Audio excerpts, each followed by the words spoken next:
अस्सलाम वालेकुम वरहमतुल्लाह। प्यारा दोस्तों, आऊँ तो जो अब्दुल हफीज़ भयो सिकंदरी हींअर आया हूँ इस्लामी दुनिया जी अज़ीम दरगाह जैके नबियन जे सरदार पूरे पंहिंजी आलमा दस्तार मुबारक पग मुबारक अता फरमाई इमामुल आरिफीन पी सईं मोहम्मद राशिद रोज़े धणी रहमतुल्लाह अलैह जी दरगाह ते।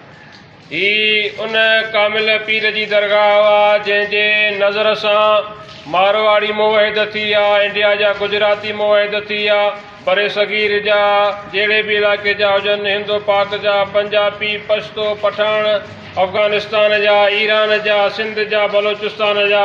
अल्हम्दुलिल्लाह इन कामिल पीर माण्हुनि मां शिरक बिदअत गुमराही ख़तमु कई, पूरी इंसानियत खे इमामुल आरिफीन पी सईं मोहम्मद राशिद रोज़े धणी ला इलाहा इल्लल्लाह जो ज़िक्र अता फरमायो।